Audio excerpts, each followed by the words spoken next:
네, 안녕하세요. 저 에콰이의 이하영 팀장이라고 합니다. 저희는 이제 에콰이라는 회사에서 국제 온실가스 감축 사업이나 국내 온실가스 감축 사업을 개발하고 투자하는 일을 하고 있습니다. 네. 오늘은 제가 일단 저희 탄소 배출권 측면에서 좀 설명을 드릴 수 있는 부분을 설명을 드리려고 하고, 바이오차의 국제 기준 및 온실가스 감축 산정은 어떻게 하는지 좀 설명을 드리겠습니다.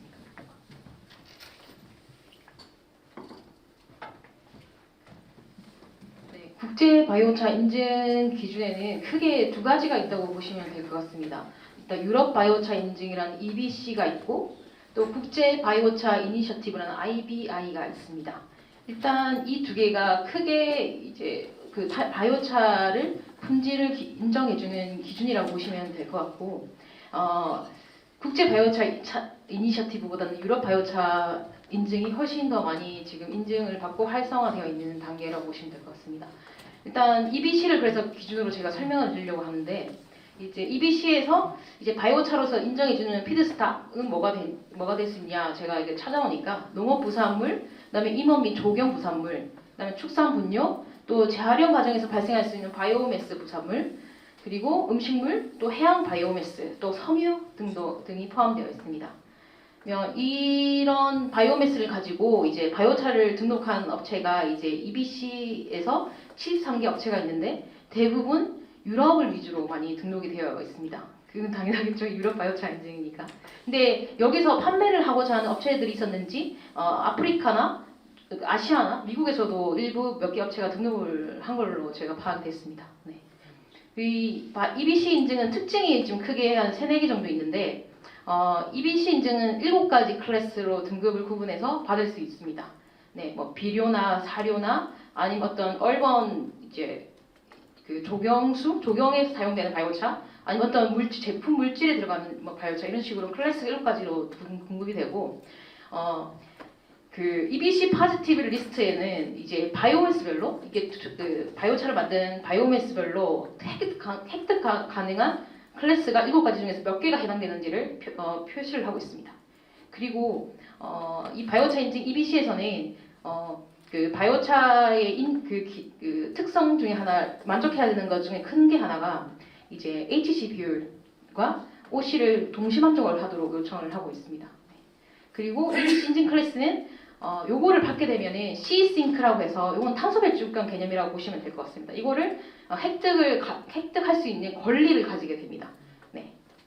그러니까 요 바이오차 인증, EBC 인증을 제가 제품 이제 따서 제품에 찍는다고 해서 반드시 C-싱크란 탄소 배출권을 얻을 수 있는 건 아닌데, 요거는 마지막 사용 단계에서 탄소 배출권, 그러니까 그 C가 연구 보존되는 상태로 확인이 된다고 하면은 이건 C-싱크란 탄소 배출권으로 인정받을 수 있는 구조로 이렇게 설계를 해놨습니다. EBC에서. 앞서 제가 7가지 등급이 있다고 말씀드렸는데 좀 간단하게 설명을 드리겠습니다. 이제 EBC는 EBC 피드라고 해서 동물 사료로 사용되는 제품은 EBC 피드를 인증 마크를 주게 됩니다. 그리고 EBC 피드 플러스는 동물 사료도 되고 비료도 사용할 수 있는 기준을 만족했을 경우에는 EBC 피드 플러스를 주게 됩니다. 그래서 EBC 피드보다는 EBC 피드 플러스가 훨씬 더 시험 항목이라든지 좀 더 엄격한 기준을 적용하고 있습니다. 그리고 EBC 에그로 같은 경우에는 EU 비료 제품 규정을 만족한 비료 제품이 받을 수 있는 마크라고 보시면 될 것 같습니다. 그리고 이 EBC 에그로에서 뒤에 오가닉을 붙이면은 EU 비료 제품 규정을 만족하되 동시에 유기농 생산에 대한 EU 규정을 동시 만족하는 경우에는 뒤에 오가닉이라는 라벨을 붙여주고 있습니다. 그다음 EBC 얼번 같은 경우에는 식수나 공원 조경이나 뭐 인도 주변 조경에 필요한 바이오차를 만들어서 판매하는 경우에 이 인증 마크를 붙일 수 있고, 그다음에 EBC 컨슈머 머티리얼즈 같은 경우에는 우리가 일상적으로 쓸 수 있는 그런 이제 생활재의 그런 바이오차를 사용해서 섞어서 만드는 경우에는 요 마크를 쓸 수 있습니다. 그리고 EBC 베이직 머티리얼즈 같은 경우에는 우리가 산업용으로 이제 뭔가를 만들 때 거기서 섞어서 바이오차를 사용하는 경우에는 요 인증 마크를 받아서 쓸 수가 있습니다. 일단 EBC 피드랑 EBC 피드 플러스, 그다음에 EBC 에그로랑 EBC 에그로 어가닉 같은 경우랑 또 어번 같은 경우에는 특히 위에 4군데 같은 경우에는 이게 동물이나 사람의 입으로 들어올 가능성이 매우 높기 때문에 그 사용된 바이오매스의 페인트 잔여물이나 용제 또는 기타 잠재적인 독성 불순물이 없어야 되고, 플라스틱 및 고무 폐기물에 의한 바이오매스 불가피한 오염이 1%를 초과하면 안 되는 기준이 있습니다. 아까 말씀드린 대로 EBC 파지티블 리스트인데 왼쪽에 보시면은 지금 agriculture가 있고 밑에 forestry and wood processing 이래가지고 바이오매스 종류가 있고 위쪽에 또 상단에 보시면은 열로 EBC feed랑 EBC organic, EBC agri 이렇게 7가지 종류가 있습니다. 그러면 각 바이오매스가 그 체크된 부분에 해당 등급을 받을 수 있다는 표시를 해놨고 오른쪽에 Special Requirements and Notes 같은 경우에는 이 바이오매스에서 이 등급을 받기 위해서 혹시나 주요하게 신경 써야 되는 부분이 있으면 그런 부분을 조금 노트로 작성해놨다고 보시면 될 것 같습니다.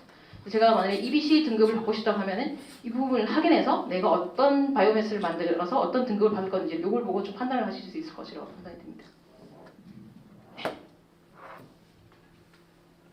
네, EBC 인증은 좀 기준을 받으려면 이제 시험 테스트도 하고 이제 어떤 수치를 넘어서면 안 된다는 조건들이 있는데 이 항목들을 한번 보시면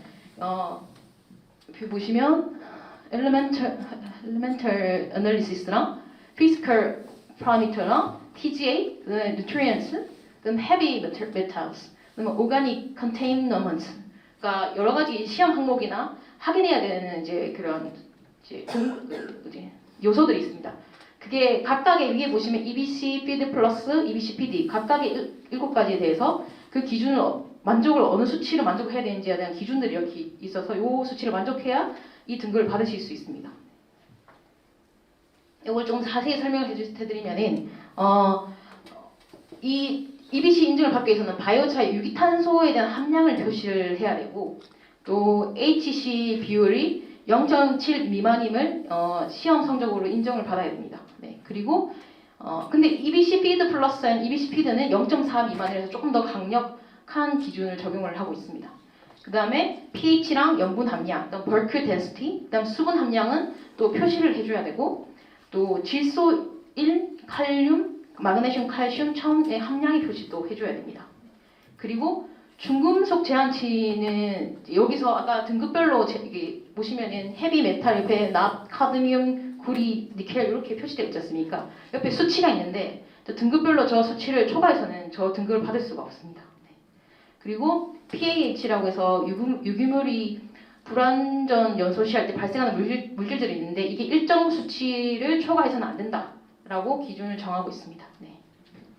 일단 여기서 저희가 탄소 배출권 측면에서 조금 보이는 이제 기준이 이제 HC 비율인데 이제 탄화 정도를 나타내는 지표로서 바이오차의 안정성을 의미합니다.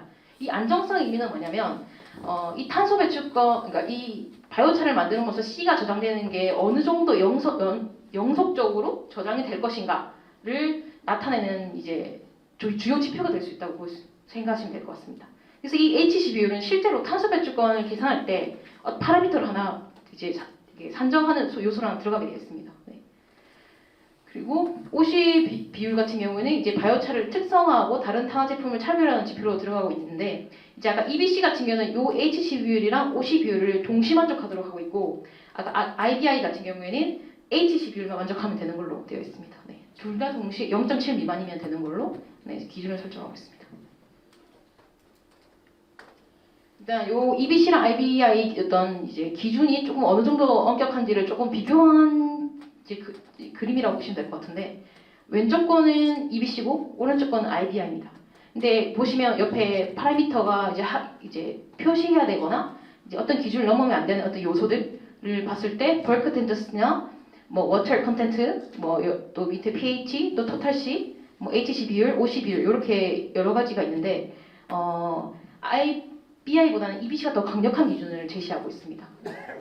그래서 보시면은 bulk density 같은 경우에는 EBC는 반드시 해야 되는 항목이라고 치냐면 IB 같은 경우는 not required, 반드시 필수는 아니다.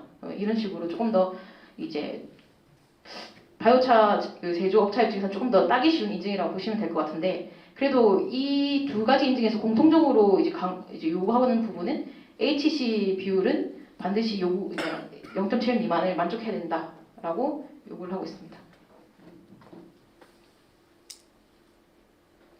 이제 좋은 소식이 하나 들렸는데요. 저희가 이제 이 국제 기준이 두 가지가 있었는데 이제 국내에서는 이 바이오차를 실제로 이제 판매할 수 어떤 기준, 어떤 활성화시킬 수 있는 어떤 제도적 기준이 좀 많이 마련되지 않은 상황이었습니다. 근데 최근에 국내 비료 공정규격에 바이오차를 이제 개정해서 이제 넣었는데 그게 농림부산물 바이오차랑 가축분 바이오차를 공정규격을 신설을 했습니다. 그리고 기존에 있는 숯은 삭제하고 농림분산물 바이오차로 통합을 했습니다. 네. 요거면 이제 어떤 이제 바이오차를 어떤 기준에 의해서 만족했을 때 농림부산물 바이오차냐, 가축분 바이오차냐를 이제 여기에 표시를 하고 있는데 요게 왼쪽에 보시면은 농림부산물 바이오차, 가축분 바이오차 이렇게 구분을 하고 크게 두 가지로 구분을 하고 표의 상단을 보시면은 어떤 기준을 만족해야 되는지를 좀 표시를 하고 있습니다. 일단 그 유기탄소의 함량이 최소 40% 이상이어야 된다. 농림부산물 바이오차는 가축분 바이오차는 30% 이상이어야 된다라고 정하고 있고 함유할 수 있는 유해 성분의 최대량, 그러니까 뭐 중금속의 그 기준이 이것보다는 낮아야 된다라고 각각의 수치에 대한 부분을 이제 제시를 하고 있습니다. 네. 그리고 그 밖의 규격에 수분은 30% 이하여야 되고 염분은 2% 이하여야 되고 이건 동일합니다. 농림부산물 바이오차랑 가축분 바이오차랑. 근데 탄화 안정도는 여기 좀 다른 부분이죠. 이제 기존의 EBC랑 IBI랑 좀 다르게 EBC는 HC 비율이랑 OC 비율을 AND 조건으로 동시만족을 요구했는데 여기서는 이제 선택적으로 OR이라는 조건으로 이 HC 비율을 만족하든지 OC 비율을 만족하든지로 이렇게 표시를 하고 있습니다. 나머지는 이제 pH 비율이나 pH 표시나 뭐 아까 말씀드린 PAHS 같은 부분은 어떤 허용 기준 이하로 관리해야 한다라고 이렇게 표시를 하고 있는데 이제 이게 국내 비료 공정 규격에 이제 바이오차가 들어간 부분은 이제 좋은 이제 앞으로 바이오차를 시장을 활성화시키고 이제 제조를 통해서 유통을 활발하게 하는 데는 많은 도움을 될 거라는 이제 생각이 듭니다. 이 기준이 생겨서 시장을 확대하는 부분에서 큰 역할을 할 거라고 이제 생각이 드는 부분인데 일단 탄소 배출권 측면에서는 이제 HC 비율이 사실 좀 필수 조건으로 들어가주는 게 이제 이 제품을 바이오차 생산하는 제품을 만들었을 때 향후에 제가 우리 제품이 탄소를 확실히 제거하고 저장합니다라고 주장했을 때 좀 더 신뢰성을 가질 수 있을 거라고 판단이 듭니다. 그래서 이거는 지금은 사실 시장 활성화도 필요하고 이런 이제 비료 규격 공정 규격 측면에서 이제 이런 들어온 거는 되게 환영할 만한 부분이지만 향후에 좀 더 개선 보완이 좀 필요하지 않나라는 생각이 좀 듭니다. 네.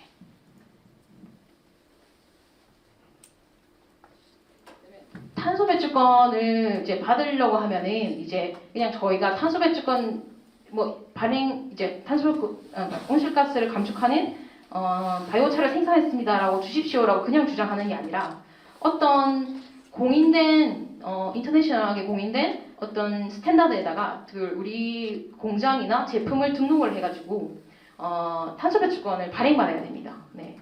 그런 스탠다드 중에 이제 대표적인 게 퓨어닷어스라고 하는 게 있고 그다음에 베라라는 이제 스탠다드가 있습니다. 그리고 앞서 말씀드린 게 이제 EBC에서 C싱크를 받는 방법 이렇게 세 가지로 크게 생각하시면 될 것 같습니다. 근데 이 탄소 배출권을 이제 주장을 하려면은 조금 우리가 온실가스 감축 사업을 하게 됨으로써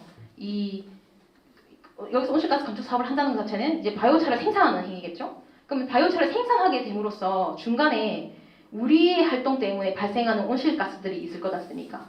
그런 것들은 사실 내가 주장하는 양에서 까줘야 됩니다. 제외해줘야 됩니다. 감해줘야 됩니다. 네. 그리고 예를 들어서 이제 C를 저장했다고 하겠습니다. 근데 이 C가 중간에 손실돼버리거나 그러니까 생산량 기준으로 했을 때 그 생산량에서 손실돼버리거나 아니면 이게 뭔가 한원재로 쓰이거나 어떤 연소가 돼버리면 C가 저장된 상태로 되어 있지 않고 다시 CO2로 날아가게 되지 않습니까? 그런 부분은 그런 양이 많이 발생하게 되면 또 제해줘야 됩니다. 그러니까 순수한 나의 탄소 배출권 제거량, 저장량을 주장하려면은 내 활동으로 인해서 발생된 온실가스 배출량과 중간에 손실된 C의 양을 제해준 개념으로 온실가스 배출량을 산정한다고 생각하시면 될 것 같습니다.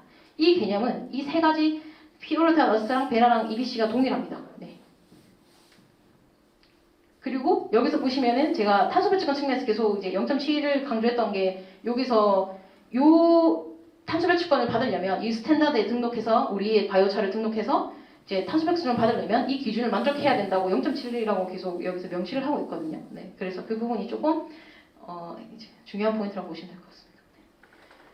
그래서 여기 보시면 이게 피르드어스를 제가 대표적으로 설명을 좀 드리면은 이제 피르드어스에서의 탄소 배출권은 CORC라고 부릅니다. 네.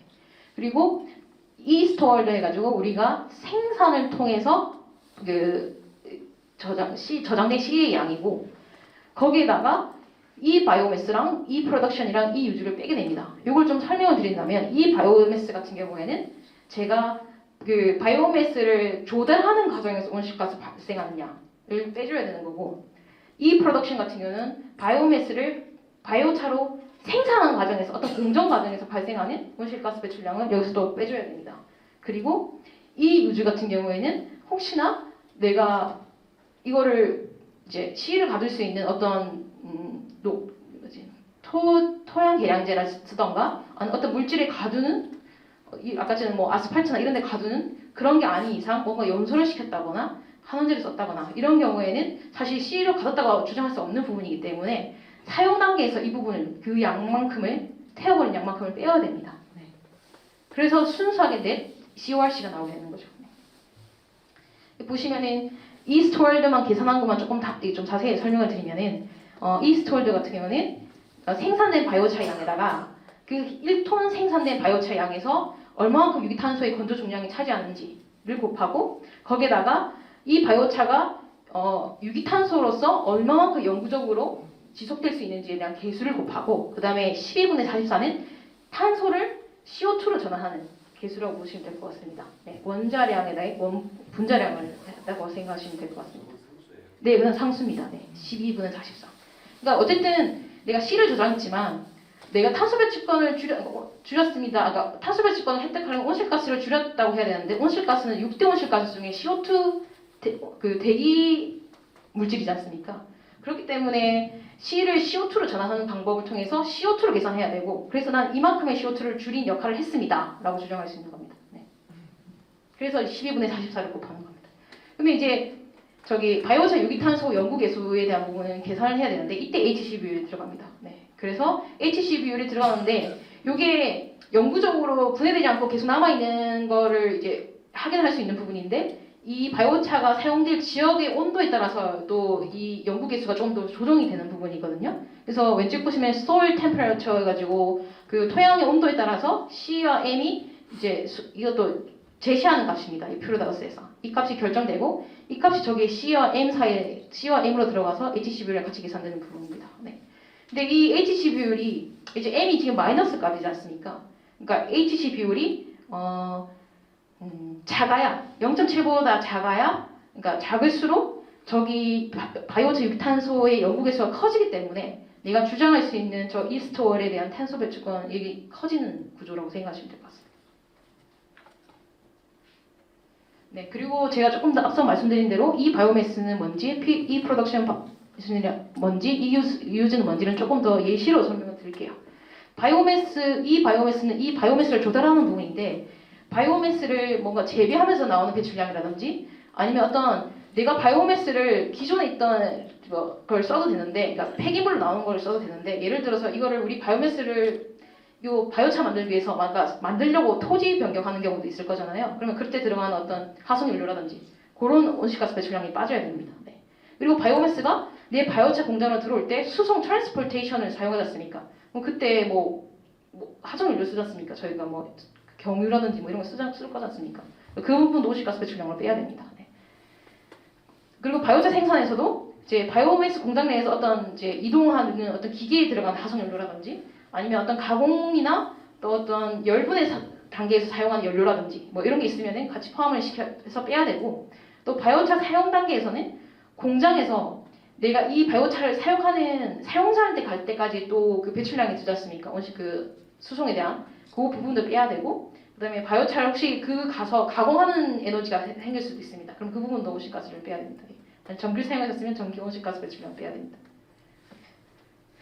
이렇게 답하면 뭐가 난다 싶은데, 탄소 배출권 여기 하나가 이렇게 어렵고, 사실 탄소 배출권을 이렇게 제거하고 저장하는 거는 다른 탄소 배출권보다 훨씬 고품질로 저희가 평가를 받고 있기 때문에 가격이 훨씬 많이 비쌉니다. 네. 그래서 물량은 많이 안 나오지만 가격 단가는 매우 높다고 생각하시면 될 것 같습니다. 그래서 이제 마지막으로 이제 카본 리무벌 방전의 CORC 이런 부분들에 대한 탄소 배출권 가격이 얼마 정도 되는지를 조금 말씀을 드려볼게요. 네. 지금 요 아까 피로다가스 같은 경우에는 제가 말씀드린 게 피로다가스가 있고 베라가 있고, 그 다음에 그 EBC의 C싱크가 있다고 말씀드렸지 않습니까? 근데 베라는 아직까지 탄소 배출권으로 그러니까 바이오차로 제품을 이제 등록해서 이제 탄소 배출권으로 나온 사례가 없기 때문에 가격이 할인이 힘든 부분이고, 이제 CORC 같은 경우에는 이렇게 인덱스를 만들어서 지표 탄소 배출 가격이 어느 정도 되는지를 이렇게 보여주는 사이트가 있습니다. 이 피로다가스에 들어가면 보실 수가 있거든요.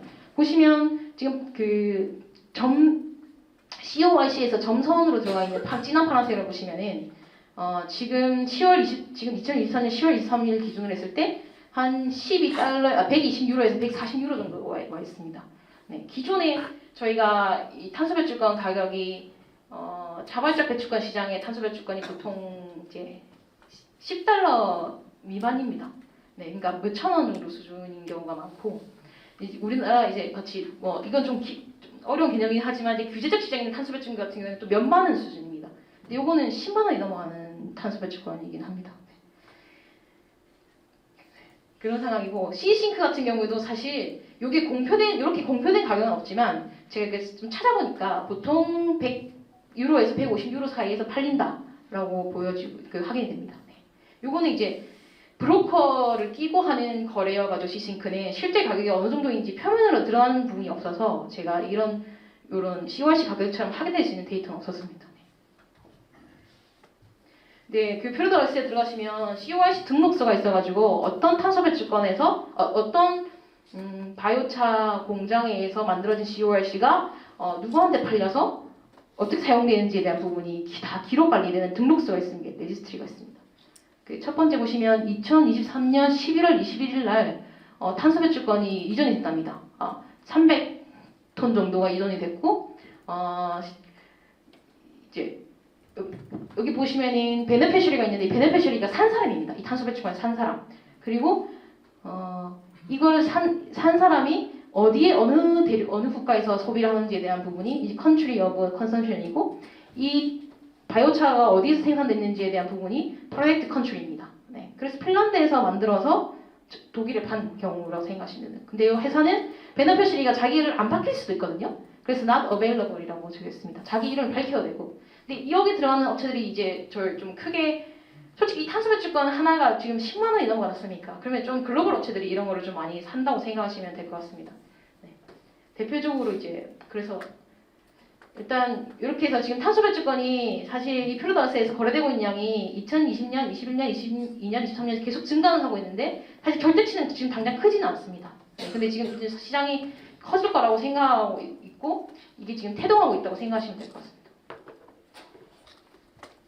그래서 이제 바이오차 탄소 배출권을 구매하는 기업을 좀 예시를 크게 들어보면, 마이크로소프트가 자기가 온실가스를 배출하는 부분에 대해서 오프셋 상세를 하기 위해서 외부에서 탄소 배출권을 사들이는데, 나는 저가가 아니라 고가의 고품질 탄소 배출권을 사서 채워 넣겠어라고 이제 주장하고 있는 기업들 중에 하나거든요. 근데 그 중에 자기의 포트폴리오 중에 하나가 바이오차입니다. 그래서 지금 보시면은 ACT 커머디티 인코퍼레이트나 카본 퓨처 같은 기업들이랑 계약을 맺어서 매년 나한테 얼마씩 좀 탄소 배출권을 공급해줘 라고 해서 지금 선도 거래 계약 맺어서 이제 1만 1,000톤 정도 지금 공급받으려고 지금 계약을 한 상태라고 보시면 될 것 같습니다. 지금 그 외에도 세계 최대 자산 운용사인 블랙락이라든지, 이 블랙락이 전 세계 투자 금액이 한 1경 정도 된다고 하더라고요. 이 엄청 큰 자산 운용사거든요. 여기서도 이 바이오차를 탄소 배출권 구매하고, JP모건 같은 데서도 이제 이런 부분을 구매하고, 이제 잘 아실지 모르겠지만 미국의 소피파이나 스냅 이런 책 같은 데서도 이걸 구매해서 자기가 발생하는 온실가스 배출을 이렇게 상세합니다라고 주장하고 있는 상황이라고 보시면 될 것 같습니다. 네. 그리고 이제 지금은 참 바이오차에 대한 탄소 배출권에 대한 시장이 지금 작지만 앞으로는 좀 뭐 사실 2050년, 2030년까지 전망에 대한 수치는 좀 다양했지만 그래도 한 연간 최대 20억 톤 이상의 탄소를 경리할 잠재력을 가지고 있다라고 보고 있습니다. 이건 앞으로 바이오차 시장이 얼마만큼 성장하느냐에 따라서 이 제거되는 이 카본 리무벌, 탄소 배출권 양도 좀 많이 확대될 거라고 예상을 하고 있습니다. 네. 이상입니다.